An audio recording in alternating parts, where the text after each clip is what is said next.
O galo canta, o gato mia, vamos aprender história com encanto e alegria. Tô eu aqui de novo, Tomé Costa, professor de História da Rede Municipal de Jaboatão.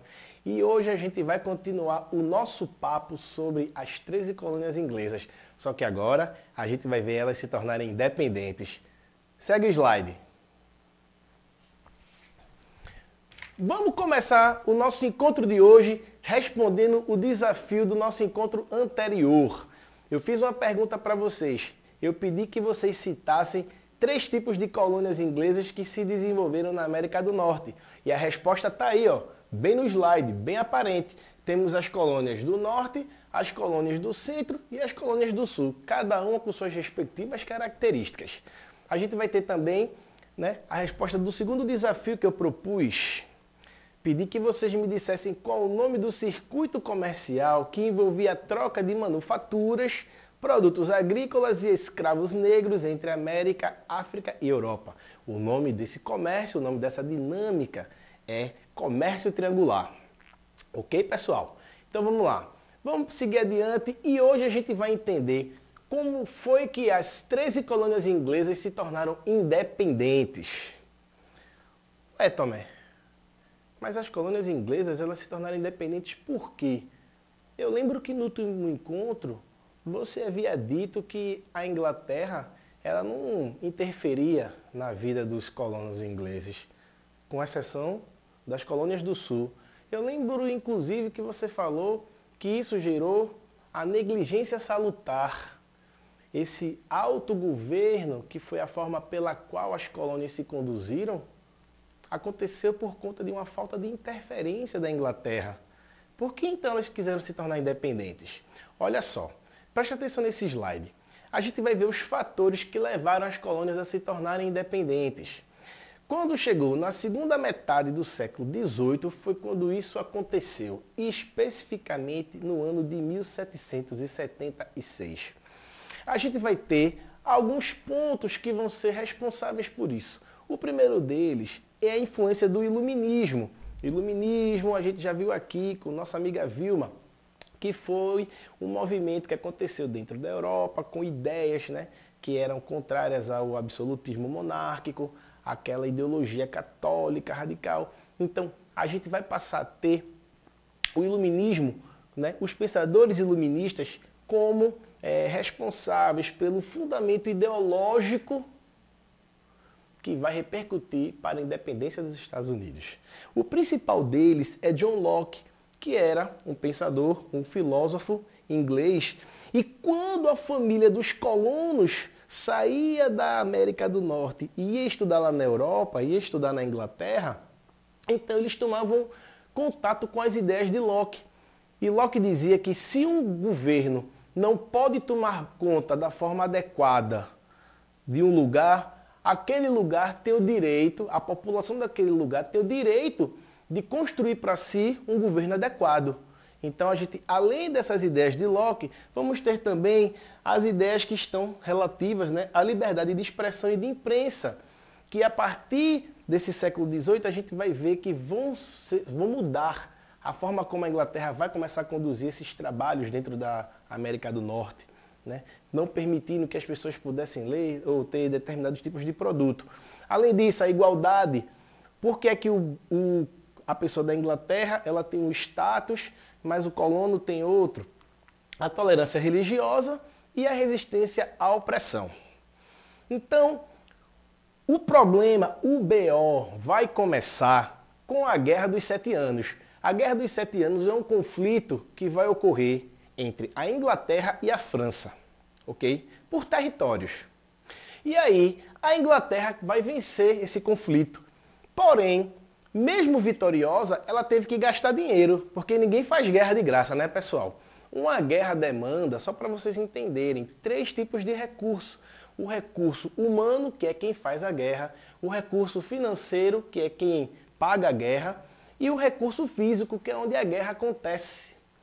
Então, a Inglaterra, ela precisou de dinheiro para compensar esses gastos militares da Guerra dos 7 Anos. Foi aí que ela teve a maravilhosa ideia, a Inglaterra, a metrópole da América do Norte, certo?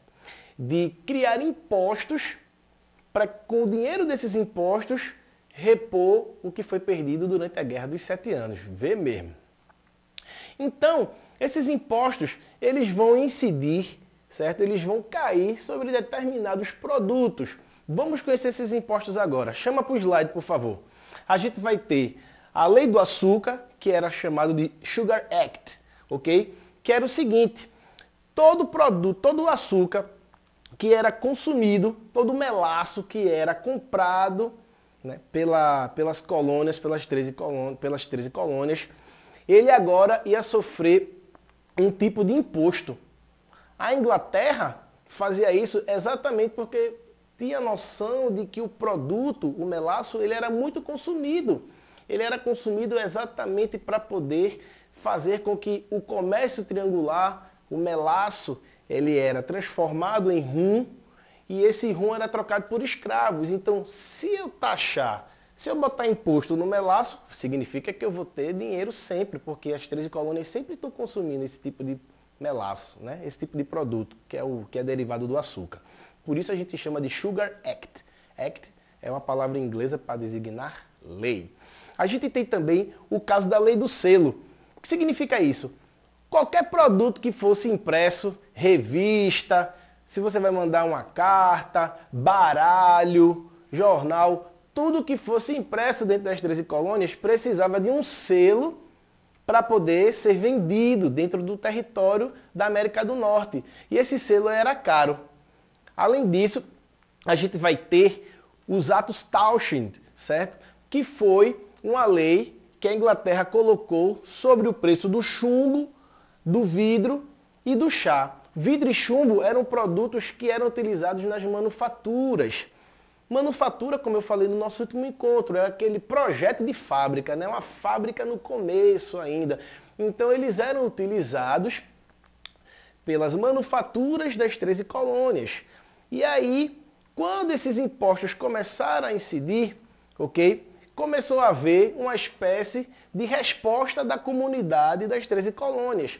A gente vai ter um último, que é o Tea Act, né? Que é a lei do chá. Essa lei do chá, o chá é consumido muito na Inglaterra e quando os colonos que eram ingleses vieram para cá, acabaram tomando isso como um hábito também cultural. Da mesma forma que aqui no Brasil a gente toma aquele bom e velho cafezinho.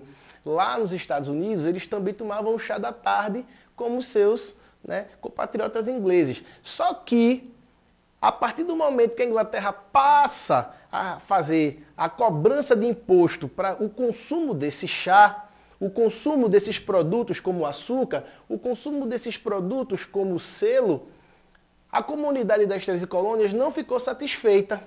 E o que é que vai acontecer? Eles vão responder e vai haver uma situação que é o Boston Tea Party, que é a festa do chá de Boston. Uns colonos ingleses, uns caras mais assim, mais arretados, eles pegam, se vestem de índio, coloca pena, se pinta a cara, vão lá no porto de Boston, que era o principal porto, né, um dos principais portos das 13 colônias, pegam todo o chá que havia dentro de 3 embarcações inglesas e jogam na água. E aí esse produto se perde. O que é que vai acontecer? Como resposta, a Inglaterra, depois que ficar sabendo disso, diz o seguinte: peraí, eu quero ver se esses colonos são bons mesmo, e passa a utilizar uma lei que vão ser chamadas de leis intoleráveis, certo? Eu destaco 2 delas que foram as que tiveram maior repercussão negativa dentro da comunidade das 13 colônias, que foi a lei do aquartelamento. O que significa isso? Sempre que tivesse algum conflito dos ingleses, alguma espécie de manobra em que as tropas inglesas fossem atuar, se elas precisassem ficar na casa de alguém, aquela pessoa era obrigada a receber a tropa. Ah, mas eu não tenho o que comer na minha casa. Quero nem saber, a tropa precisa de comida, dá teus pulos.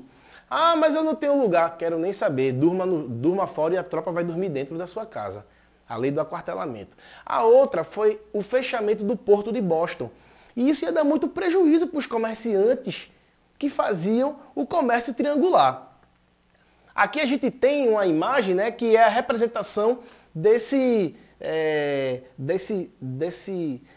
ato, né, de subordinação, de desobediência, que foi a festa do chá de Boston. Dá para ver aí, ó, os índios aí, que são na verdade colonos, né, que eram colonos ingleses, né, que das 13 colônias, jogando as caixas, né, de chá para fora do navio. Seguindo adiante, a gente vai ter como resposta para essas leis intoleráveis, aqui ó, essas leis intoleráveis elas vão repercutir muito negativamente. Então a comunidade das 13 colônias vai criar um encontro que vai se chamar o Congresso Continental da Filadélfia. Oxe, Tomé, como assim? O governador de cada colônia, o representante de cada colônia escolhido, né, pelos moradores dali daquela região e tal, eles vão se encontrar. No primeiro congresso, eles vão decidir que não vão querer se separar.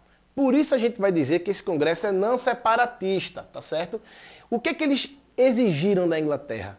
A gente pede que a Inglaterra, nossa metrópole, por favor, acabe com essas leis intoleráveis.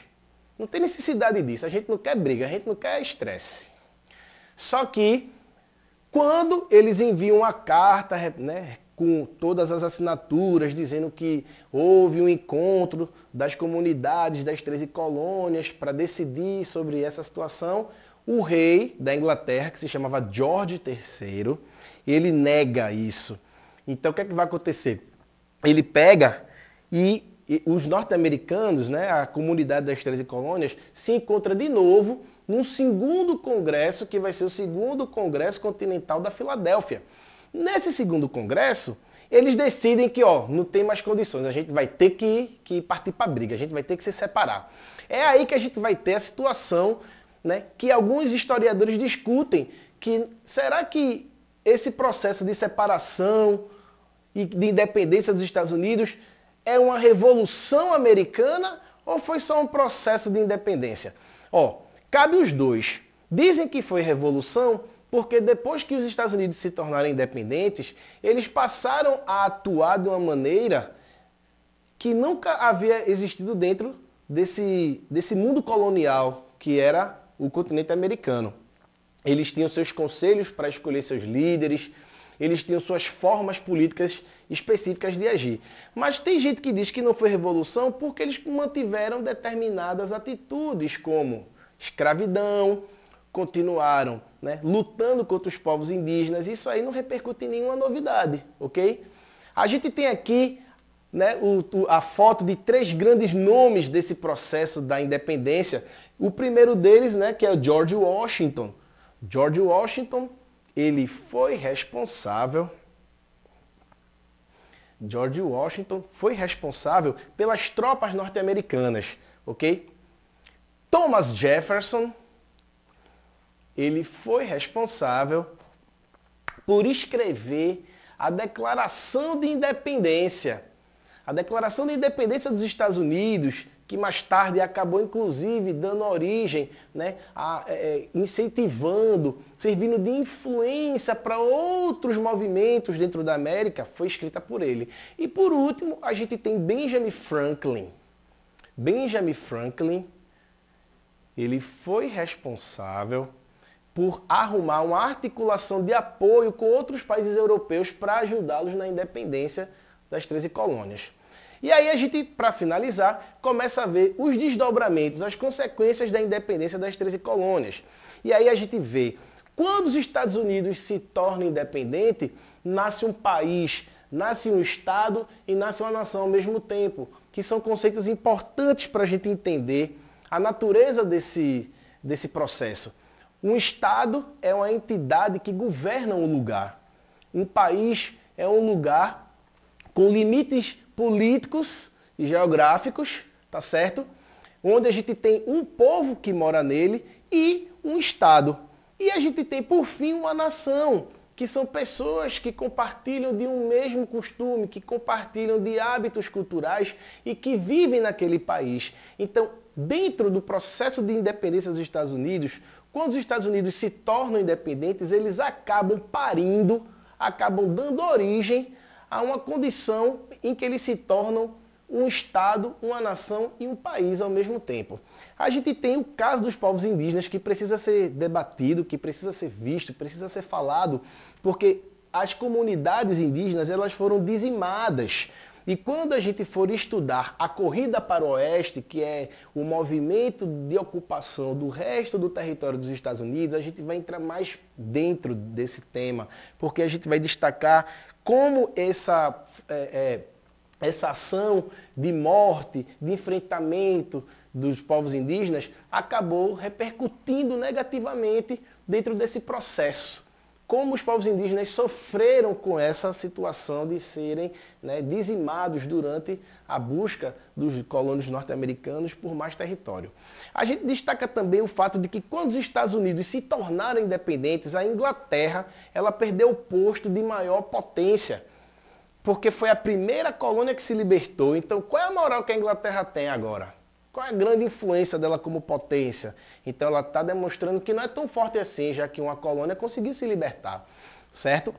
E por fim, a gente destaca o fato de que a independência dos Estados Unidos acabou servindo de influência para outros movimentos fora dos Estados Unidos, como é o caso da Inconfidência Mineira e da Inconfidência Baiana, que buscaram dentro da independência dos Estados Unidos referências para suas realizações e também um movimento que é muito importante para a nossa cultura pernambucana, para a nossa história, que é a Revolução Pernambucana de 1817, que hoje a gente tem um feriado dia 6 de março, que comemora a data magna, também teve inspiração na independência dos Estados Unidos.